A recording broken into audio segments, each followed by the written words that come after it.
नमस्कार, मैं डॉक्टर परमात्मा कुमार मिश्र आप सभी का स्वागत करता हूं इस वैचारिक विमर्श में।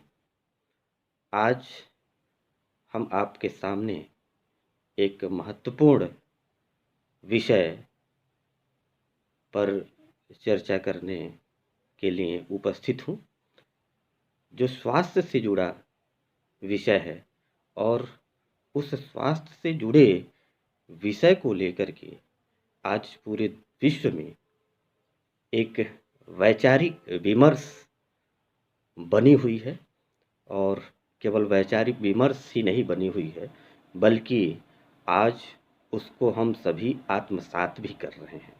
पूरा विश्व आज उस महत्वपूर्ण आयाम को लेकर के नतमस्तक है और ऐसा ही एक महत्वपूर्ण विषय योग है।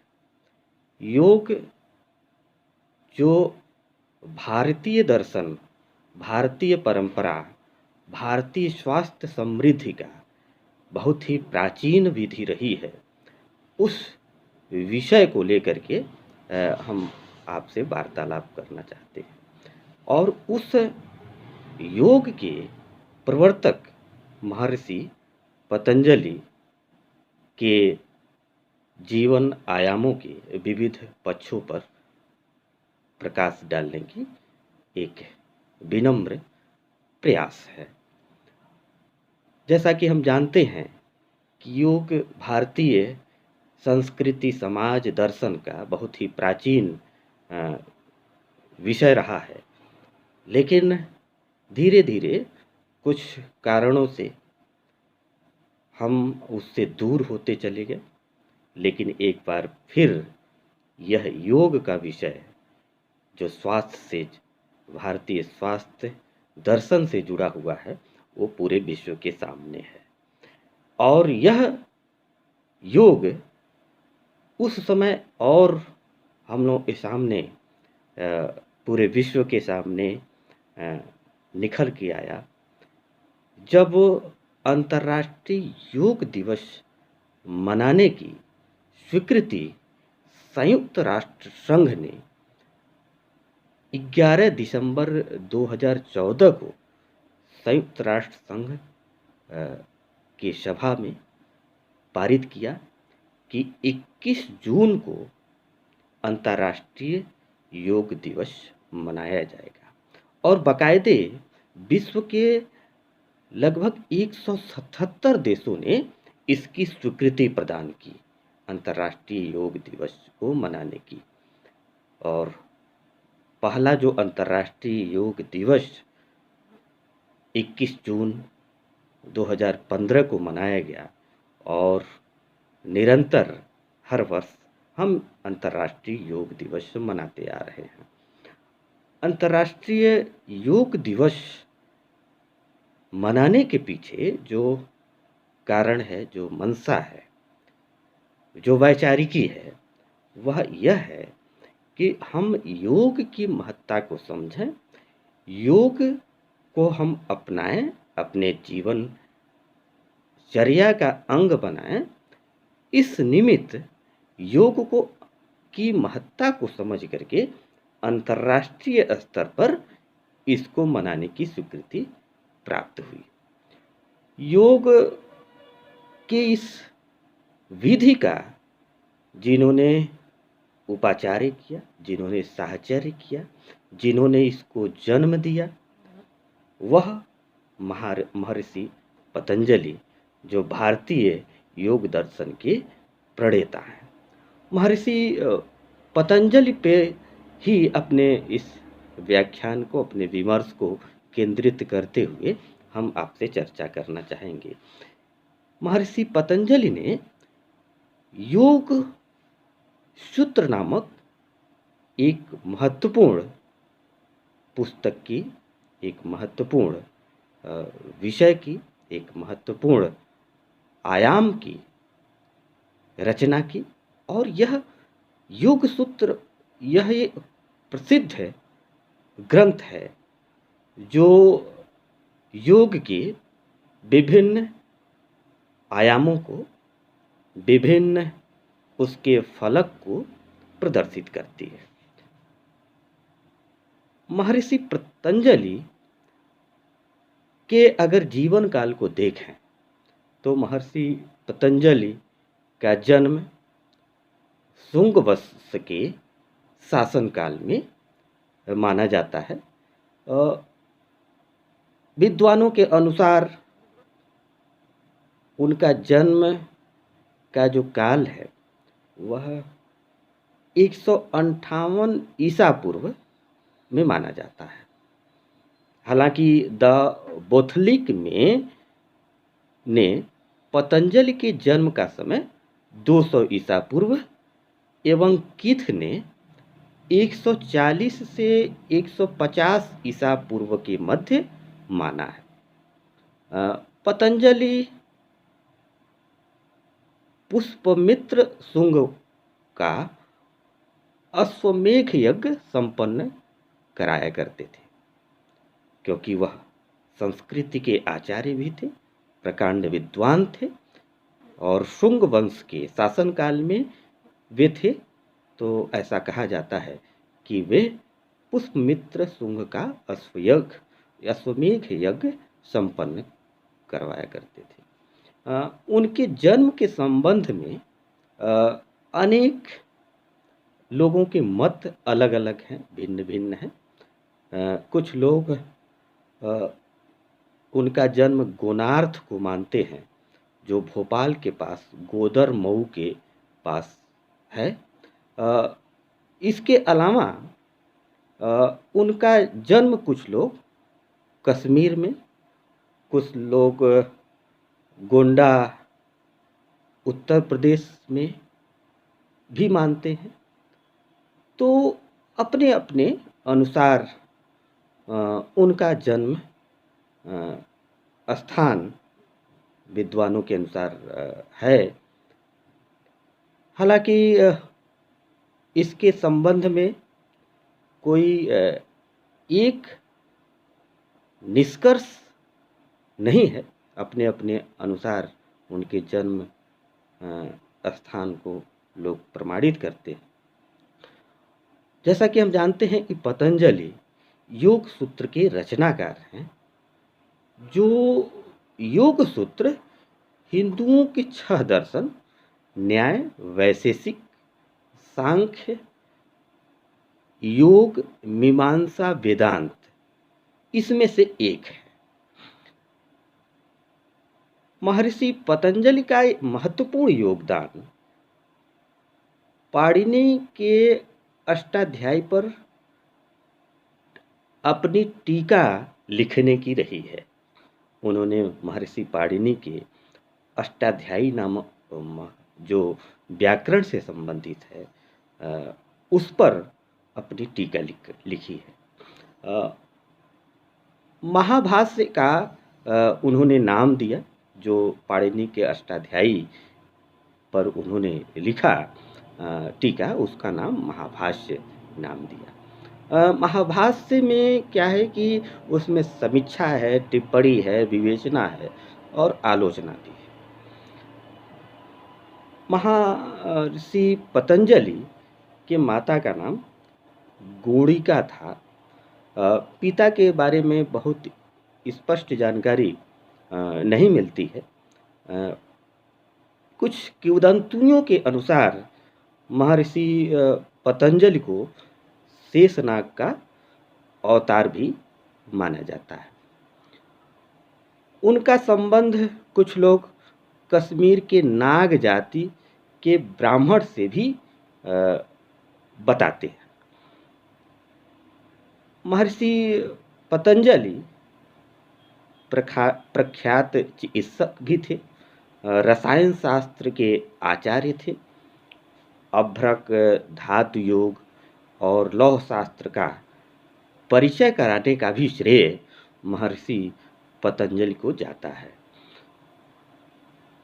राजा भोज ने इन्हें तन मन से चिकित्सक माना।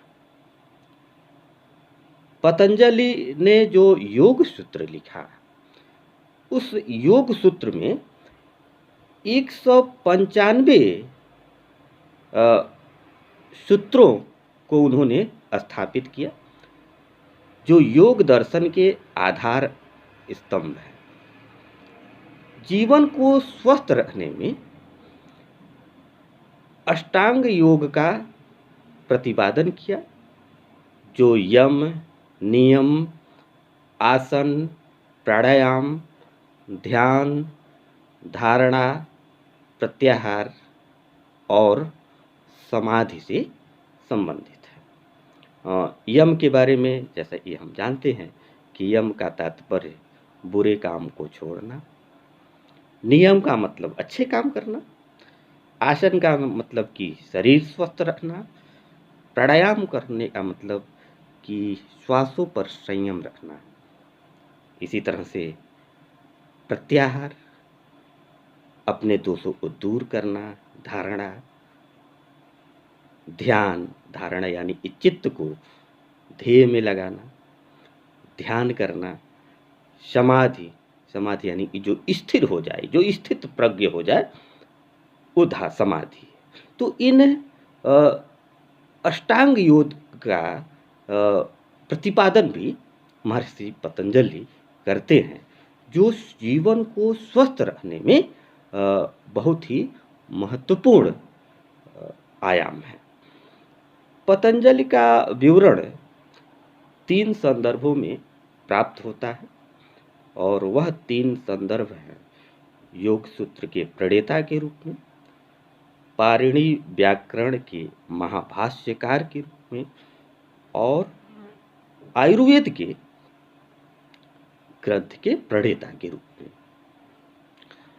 इस संदर्भ में एक श्लोक है, योगेन चित्तस्व पदेन वाचाम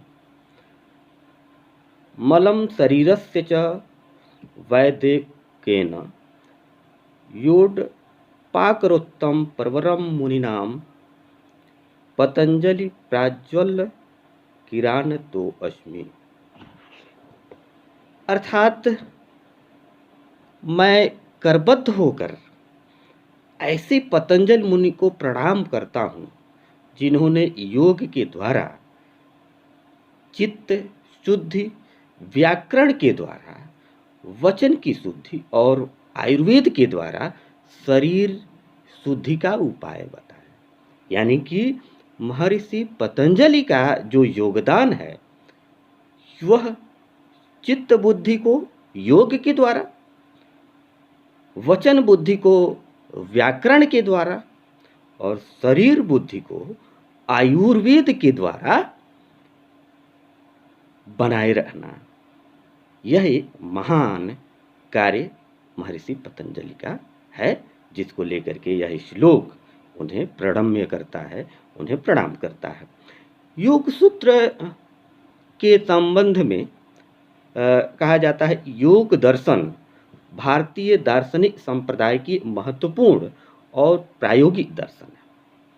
इसकी चर्चा भगवद गीता सहित अनेक ग्रंथों में की गई है। महाभारत के शांति पर्व में योग दर्शन के बारे में लिखा है, नास्ति सांख्य समम ज्ञानम नास्ति योगम समम बलम। अर्थात सांख्य के समान ज्ञान और योग दर्शन के समान कोई बल नहीं। चित्त वृत्ति का निरोध का या योग ही सर्वश्रेष्ठ बल है। चित्त वृत्ति निरोध अर्थात किसी एक इच्छित विषय में चित्त को स्थिर रखना। स्थिर चित्त वाले पुरुष में मानसिक बल अधिक रहता है, यह देखा गया है। यह हम अपनी दिनचर्या में भी देखते हैं कि यदि हम स्थिर चित्त वाले हैं, कोई पुरुष या स्थिर चित्त वाला है, कोई भी मानो स्थिर चित्त वाला है, तो उसमें मानसिक बल अधिक होगा, और वह मानसिक बल के द्वारा, उस मानसिक बल के द्वारा सभी चीज़ों को जीत सकता है। जितना भी उसके सामने संकट आए, वह स्थिर चित्त के माध्यम से वह सभी से पार पा सकता है। योग सूत्र में 4 अध्याय हैं। योग सूत्र को 4 अध्यायों में विभक्त किया गया है और जिसे प्रत्येक अध्याय को पाद कहा गया है। पाद यानी कि अध्याय पहला समाधि पाद, दूसरा समाधि पाद में दरअसल 51 सूत्र हैं। दूसरा है साधन पाद। साधन पाद में 55 सूत्र हैं। तीसरा है विभूति पाद। विभूति पाद में 55 सूत्र हैं और कैवल्य पाद जिसमें 34 सूत्र हैं। योग सूत्र पर आधारित अनेक प्रसिद्ध टीकाएं या व्याख्या ग्रंथ लिखे गए, जिसमें महर्षि व्यास ने व्यास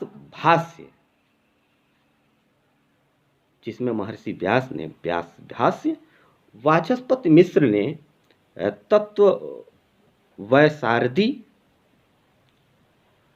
भोजवृत्ति ने के भोजराज यानी कि भोजराज ने भोजवृत्ति लिखा।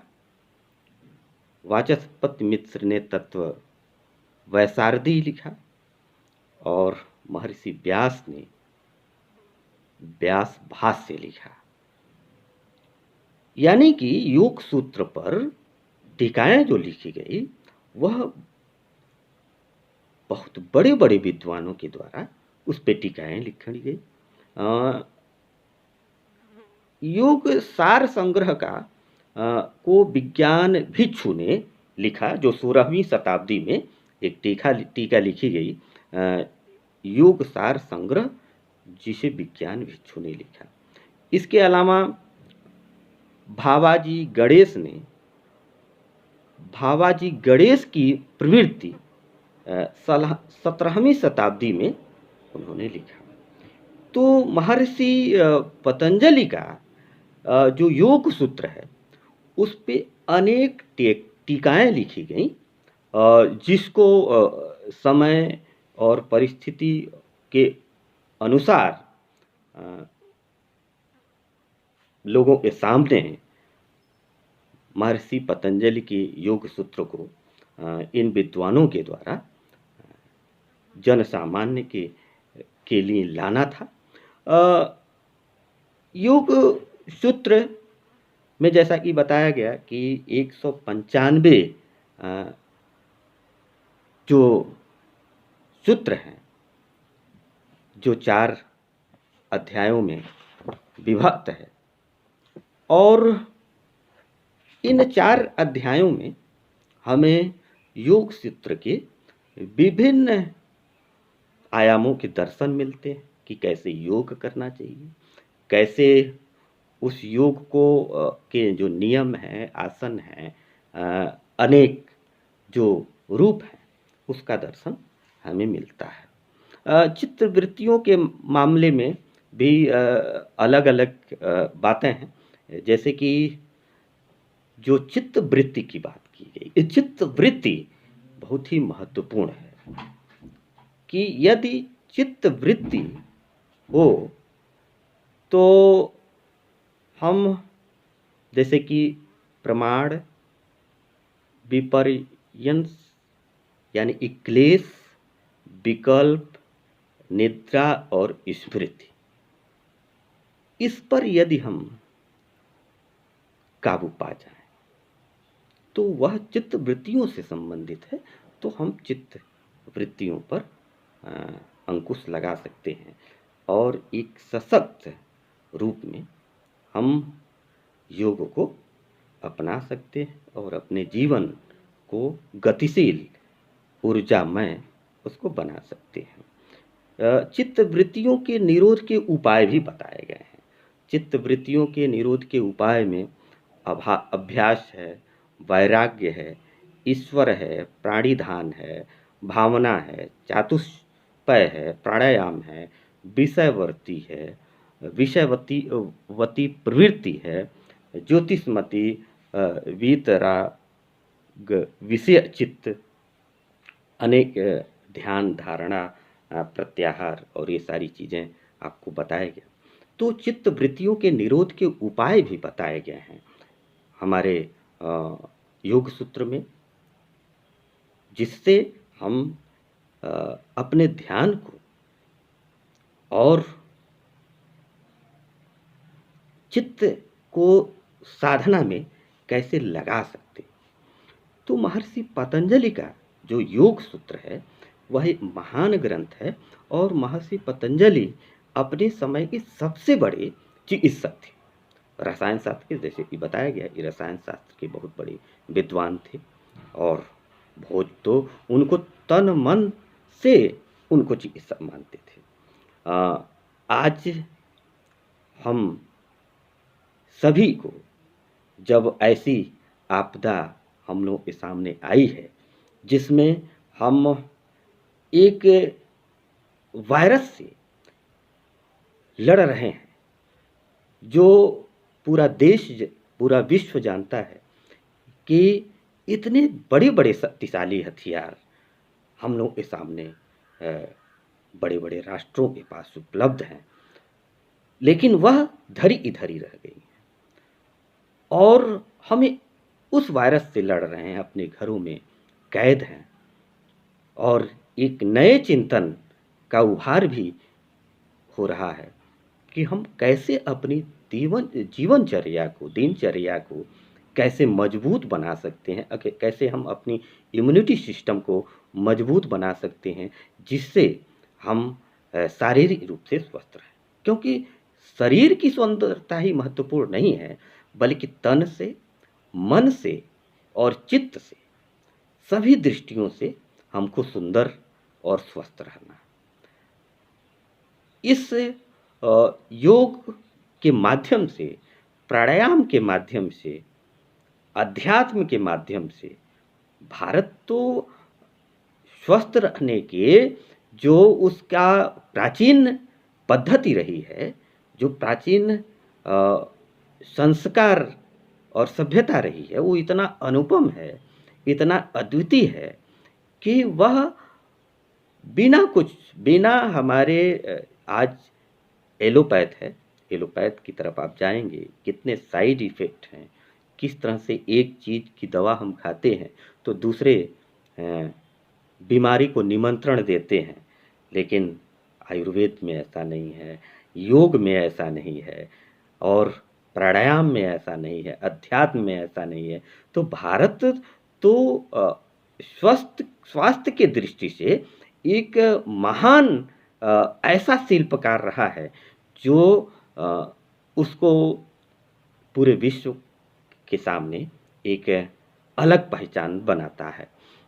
आज हम सभी को योग की तरफ पूरा विश्व देख भी रहा है और उसको हमको अपनाने की ज़रूरत है। महर्षि पतंजलि को धन्यवाद देने की ज़रूरत है और उनके बताए हुए मार्ग पर चल करके अपने जीवन को कैसे हम गतिशील बना सकते हैं, कैसे इस आपदा स्थिति से अपने को बचा सकते हैं, ये सारे मार्ग हमको भारतीय जीवन पद्धति में महर्षि पतंजलि के योग सूत्र में और विभिन्न विद्वानों द्वारा बताए गए हिंदू धर्म संस्कृति द्वारा हम सबको सामने देखने को मिलता है।